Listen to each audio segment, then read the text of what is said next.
What's up, everyone? All right, well, Sunday morning here, and I'm gonna go over my watch list for tomorrow and my game plan for the week ahead. It's a bit of a rainy morning here, so this is a good time for me to sit down, kind of go over some charts. And the first thing I'm gonna do is evaluate where things finished on Friday, because this was the approach that I took on Friday. I sat down around 6:45, as usual, traded from about 7 a.m. till about 9:30, and pretty much at the opening bell, I was like, all right, you know what?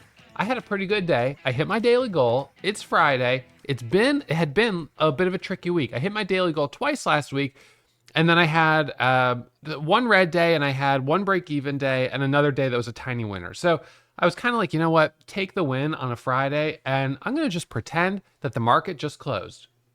Market closed early today. That's kind of the way I approached it. Market's closed, so it doesn't matter, that I'm walking away. Now, I also took the approach that I'm not going to, hey, you found that. That's great. I've been looking for that. So I also took the approach that I'm not going to look at charts for the rest of the day because, of course, the market's closed, right? So I said, I'm not looking at charts for the rest of the day. So right now, I'm going to now sit down and kind of look at how things finished.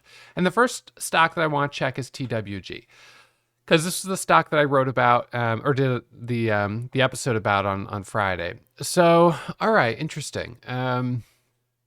Okay, so TWG, I do recall seeing this this move here and the formation of this large shooting star, because it was about then actually that I finished my recap.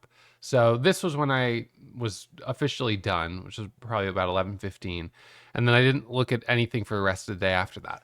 So it looks like it came back down below VWAP, tried to get above it, failed, and then got back above it right here. That's a critical point, and then breaks from 6 and goes up to almost 7. That could have been a nice trade.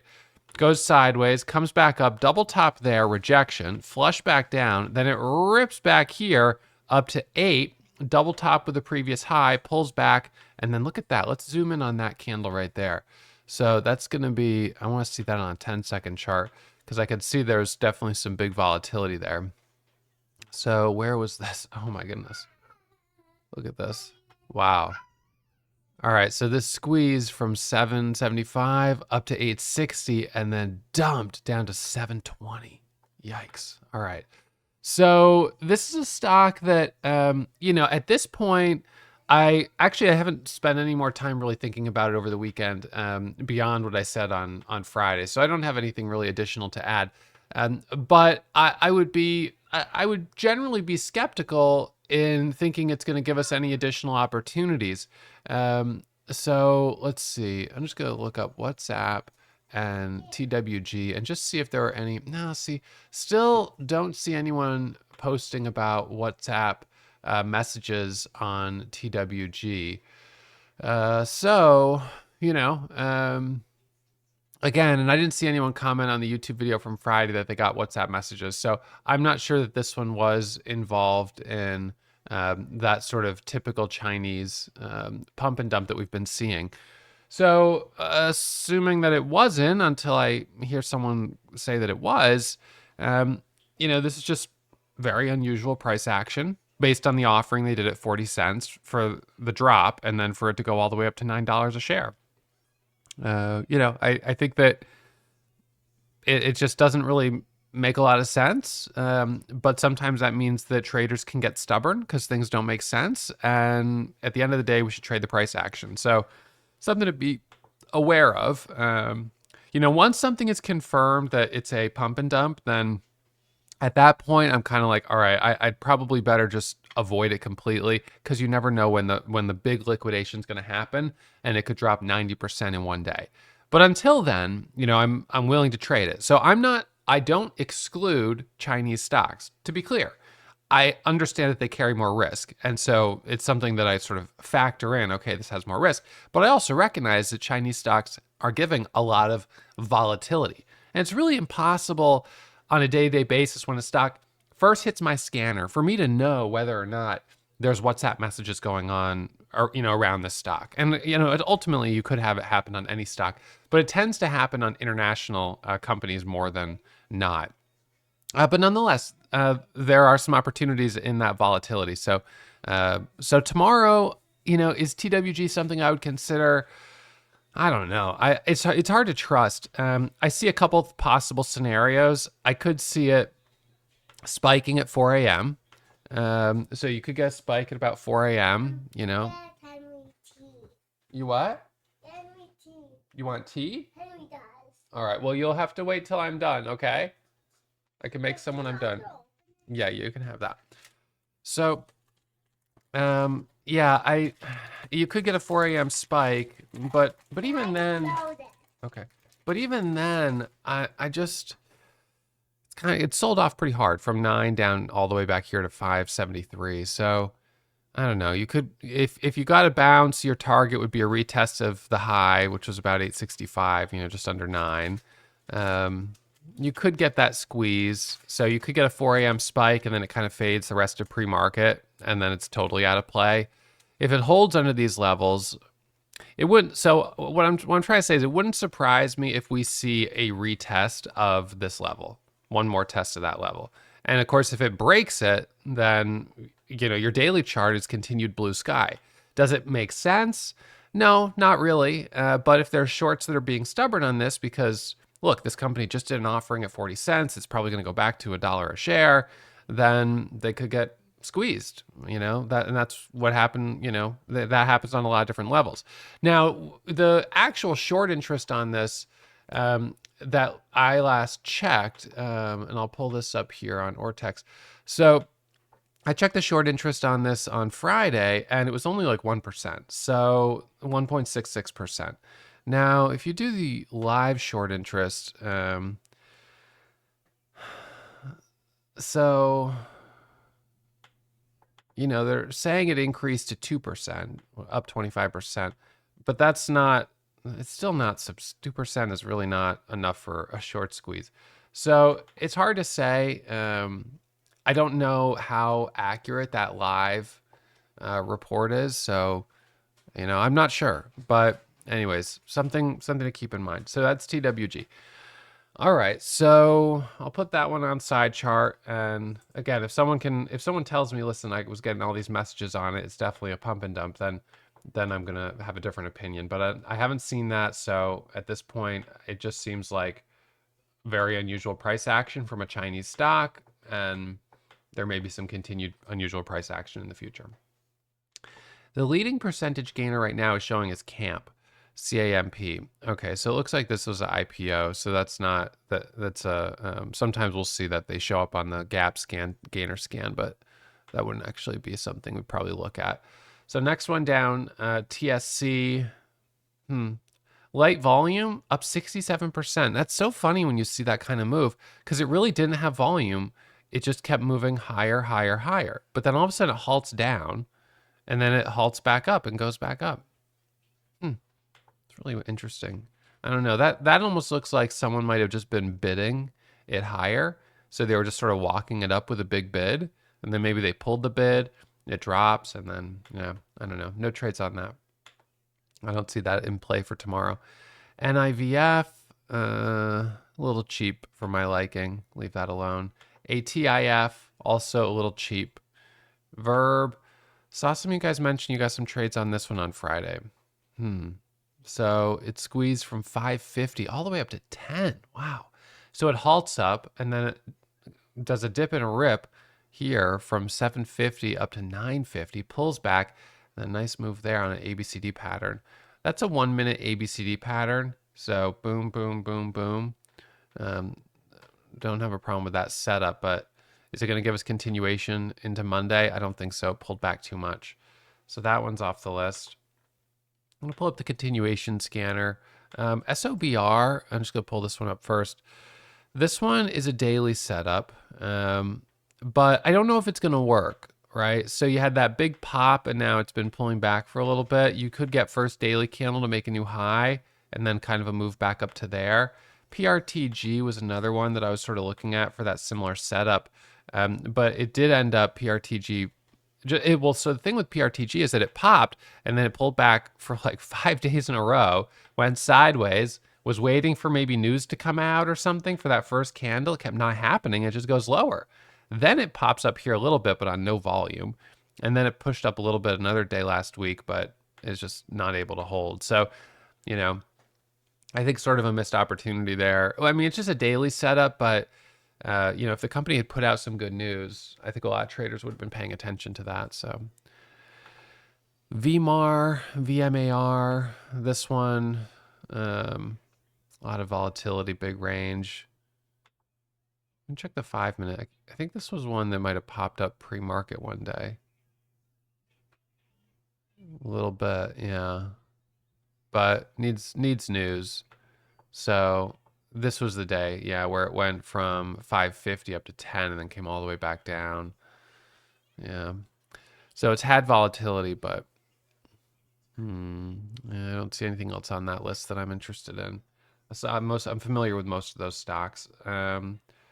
We'll just check penny top gainers yesterday or for Friday. Cheap, super cheap, super cheap.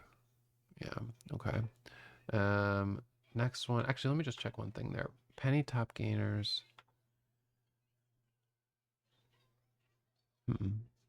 Okay. So now we're going to look at recent IPO top movers. Camp, ZENA, Zena. This one. Oops. This one gave us a trade on, I can't remember what day. Well, I guess it was Friday. Yeah. So that one put in a nice little move. You got first pullback, second pullback, a little bit of a messy third pullback there, micro fourth pullback, kind of a choppy stock. SKK, this one traded last week, had a nice move on the IPO day, which usually I don't trade, but ends up going from 5 all the way up to 12 and then just pulled back quite a bit. So based on the chart now, it's like, selling off. So daily chart, first daily candle to make a new high, maybe, but you would kind of need news. And usually day 4 after an IPO is not when you're going to start seeing breaking news from the company. So I don't think we'll see anything on that for a little while. GLXG, this one, I saw some traders had a tough time with this one because you got this big move and then this nasty reversal. So it is kind of rallying back up. Looking at the daily chart on it is kind of interesting because the daily looks better. The daily looks, I mean, it's got this huge topping tail, but the daily doesn't look as bad as the 5-minute looks with this big red rejection. I don't know if that's worth keeping on watch. It's sort of maybe, probably not.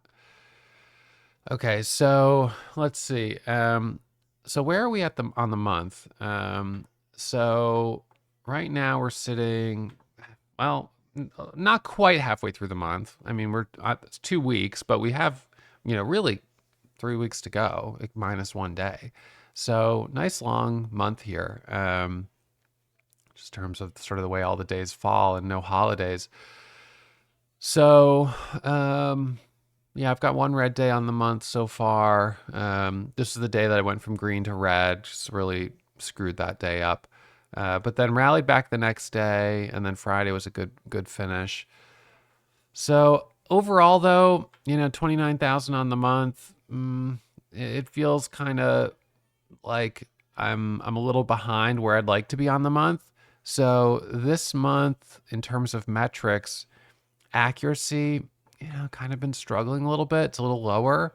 Profit loss ratio, not as good as it's been other months. Still positive, but it could be better. So, I think my feeling right now is that I need to continue focusing on trying to catch high quality setups, not overstaying my welcome. And so that means number 1, being aggressive, front side of the move. So when I have, so in other words, this is a problem that I had on SKK. So this was actually the stock that I ended up going red on Tuesday. Was it Tuesday? So on this one, look at this on a 1-minute chart. This is sort of a good example. So the stock IPOs, and I don't remember my exact trades on it now, but it IPOs, it squeezes and halts up. So I'm like, oh, nice. So then it opens, it dips, and I bought the dip and the rip.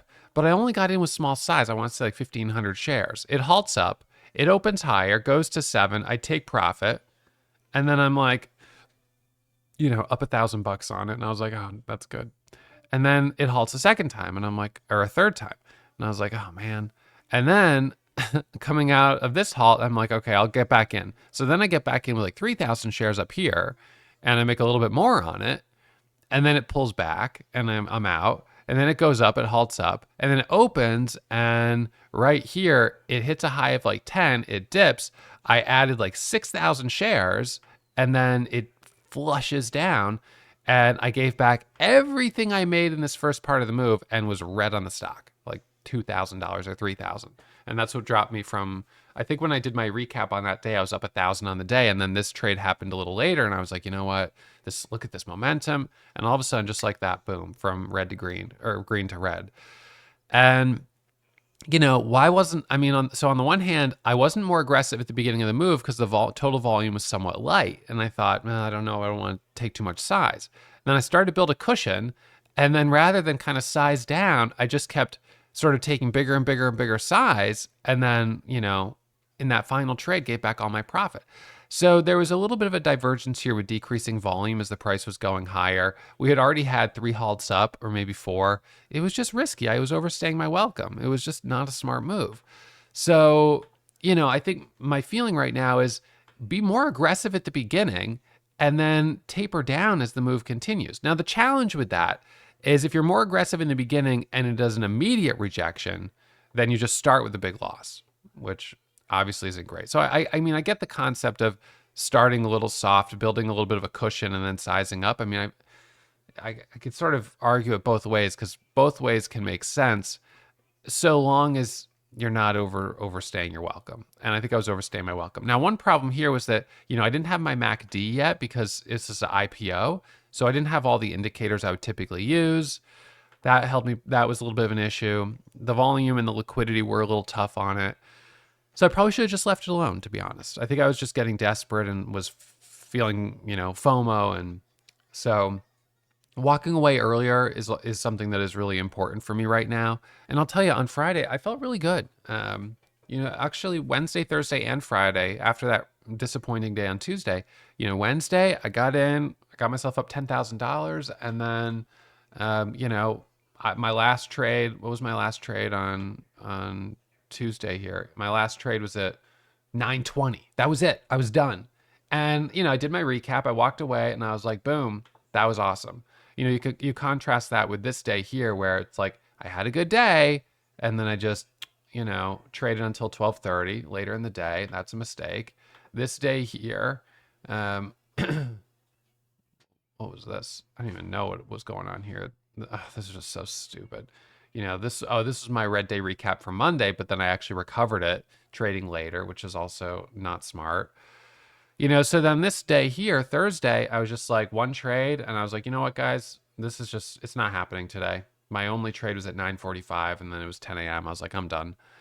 And then here on Friday, I just, I was done by 9:30, 9:45. I was like, that's it. So I don't know. That feels good. It feels good for me to come in, trade for like 3 hours, 9 a.m. to 10 or 7 a.m. to 9 a.m., 10 a.m. And then just be like, that's it. I'm done. Because here's the thing that I've kind of noticed. I talked about this in my episode on Friday, or maybe it was Thursday. I don't remember. But for those that didn't see it, I think this was one of my maybe top 10 charts that I've done a whiteboard on. So I was drawing, we'll use a couple different colors. Let's use green for profitability.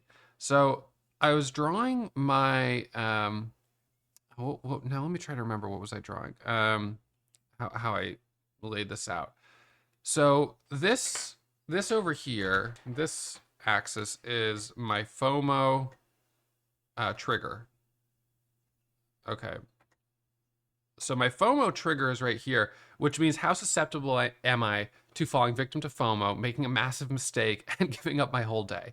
And I'm usually, every day I come in, a little bit different because some days I might come in and I'm really triggered already because we had a huge move the previous day and I missed it. And so I'm already coming in a little hot.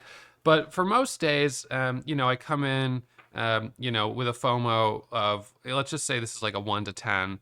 So this is a 0, this is a 10 on the FOMO scale. And most days I'm coming in at, more or less like a zero. I mean, I just don't really have FOMO. I'm like, this, whatever. Um, but my kind of what I found is that I'm usually pretty good. And then I sort of have this happen. And this down here is time of day. So this is, 7 a.m. and this is going to be 5 p.m. So you notice what happens at 4 p.m. If I make a mistake at 4 p.m., and it's not even just, it's not even a FOMO trigger. It's also just like an emotional trigger. If I make a mistake at 4 p.m., all of a sudden I realize I have almost no time to recover the mistake. And I'm much more apt to become triggered and get desperate. And that's why I've had days where after hours, things really start to unwind. Now, in terms of my profit curve, what we also kind of know is that my profit for the most part is sort of like this, um, where I have pretty good profit 7 a.m., 7:30, 8 a.m., 8:30, 9, 9, 9:15, 9:30, but then it really dips down. And for me right now, we're actually showing that I'm actually red. I'm going negative later in the day. It's maybe somewhere in here if we were more accurate to the time axis. So, and that's what I printed out, if you recall, last week. I printed this out for myself as a reminder that if we do it like this, right? Trade in the morning from 7 a.m. till about 10 a.m. and then stop. Now, the reason I had this big gap here was because I've been teaching classes a lot of days, or, having meetings and stuff like that between like 11 and 2. So I missed that window, but then I'm still at my desk watching stuff happen. And next thing you know, I'm taking trades after hours or later in the day, and I'm making some big mistakes. Now, I did that, I'll say, I did that on Monday.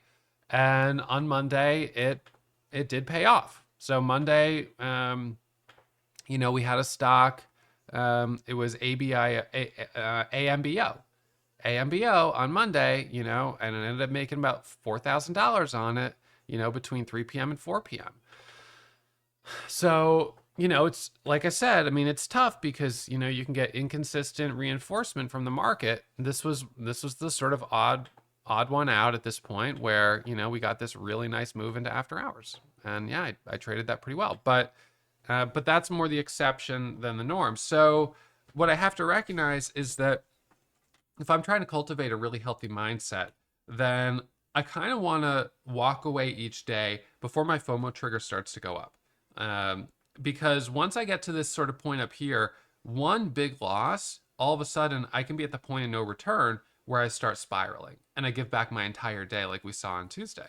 So for me, if I have the approach of coming in early, being as aggressive as I can at the beginning of the day when we've got stocks with news, and then leaving, 10 a.m. hard stop right now, that feels pretty good. Now, again, there will be some exceptions to it, and I have to make a decision of exactly, when I'm gonna, whether or not I trade those exceptions or I just say, you know what, this is when I walk away. So as far as I'm concerned, the market closes right here. This is the closing time. So it's closed at 10 a.m. Anything that happens after that doesn't matter. So then I'm leaving, so maybe 10 a.m. is like here or something. And you wouldn't really want to walk away when you're still in a profit window, but whatever. Let's just say it's 10 a.m.'s right there. So, that's the spot where I'm like, all right, hard stop. I'm going to consolidate all my profit in this window. And then the nice thing for me was I trade from 7 a.m. to 10 a.m., which is typically what I do. And then I get the whole rest of the day to do other things. So what ends up happening to me on a day where I sit here until 2 p.m., 3 p.m., or 4 p.m.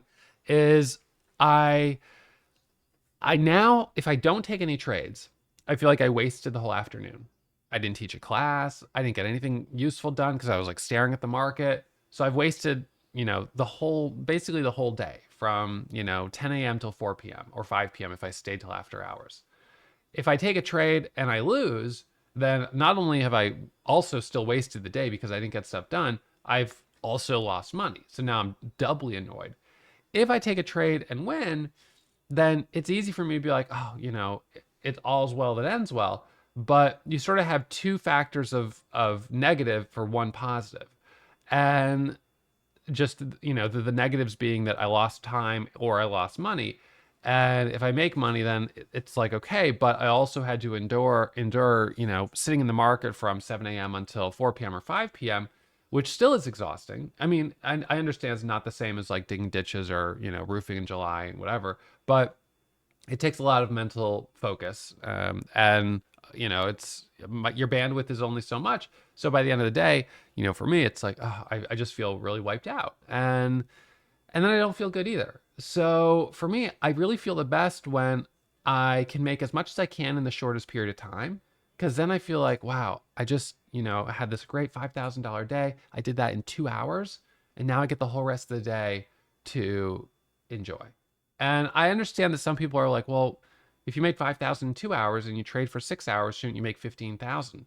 But it's not like that. It's not been like that for me. And part of that's because of the strategy that I have to trade pre-market breaking news. And you can trade breaking news after hours, but then, like I said, now you're either breaking up your day where you're trading for 2 hours in the morning and then 2 hours, from 3 to 5 p.m., which is sort of a weird schedule. No basketball player plays a game at, and then finishes the game and then plays another game like 8 hours later. It's just weird. It's hard to get yourself mentally like amped up. And this is a performance sport where you've got to bring your game face. You've got to be on top. You've got to be really like dialed in. And so if you're not able to bring that, you're not going to be able to perform at a high level. So for me, this is what my metrics have said consistently over time. Now, this right here was just the last like 30 days. So that was sort of just particularly stark contrast between the morning and the later part of the day. But over the longer period of time, we still know generally that I have this trend where I do well trading at the earlier part of the trading session. That's really always been my strategy. So let's just see. Let's just delete this filter and we'll just look at all times. So it's 13.2 million, and this is this is the profit. But what's interesting here is this is my performance by hour of the day, and this is my distribution of trades by hour of the day. So you kind of see like a little bit of a disconnect where, okay, a lot of profit, a lot of trades. That makes sense. And then a lot of trades, a bit of profit. Still decent amount of trades, not a lot of profit. A decent amount of trades, nothing. I mean, this is like 8 years of data. So why am I trading from 12 p.m. till 4 p.m.? Why do I still fall victim to continuing to do that when my metrics don't support it? Unfortunately, it's because of that sort of like, there's always hope. And that, I think that's the part of every trader that chases the big move and, sees a big move and just, there's that, you just want to get a piece of it. And we suffer from FOMO. And that, look, I mean, that's all traders suffer from it to varying degrees, and we're never cured of it. And this is how, the human emotions bring us into the market because we're chasing the opportunity to make money, sometimes very quickly. And, we've got to be able to temper that urge to chase something and to just jump on anything that's moving with what we know about our metrics, our risk level, and, our aptitudes. So for me, think about over the last 8 years. I mean, these are thousands of trades. Think about how much time I would have gotten back in my life over the last 8 years if I stopped every day at 12 p.m., which is the window where my profits officially end. So, that's $4.8 million, or sorry, 481,000. It's 4.8, it's like 3% of my total profit came between 11 and 12. So, if I stopped at 11, I would have made a little less money. If I stop at 12, that's kind of where I'm peaking. So then the question of, all right, in this current market, it's my window sort of ended at like 10, but when things are hotter, I can get some profit between 11 and 12. So 10, 11, 12. So, that's going to be sort of the one variable of if the market's hot, I'll push it a little longer. If it's cold, I'm going to be done, maybe around 10. And I think that's fine to be a little flexible with that. And you have to be able to adapt to changing markets. So that's all right. But anyways, that's kind of what I've been thinking about. So as we're coming towards the new week, you're going to be able to tune into me streaming for Warrior members every morning, starting around 7 a.m. And you can count on me to be trading up until pretty much the open 9:30, and then slowing down up until 10. And that's kind of what I'm going to focus on to finish out the month of October. So if you want to do a 2-week trial and you want to watch over my shoulder during the morning session, I'd love to have you check it out. I'll put a link in the description. And I hope to see you live streaming, tuning in for the live stream tomorrow morning. All right, thanks as always. And I'll remind you, trading is risky. My results aren't typical. So manage your risk, take it slow, and we'll see you back here first thing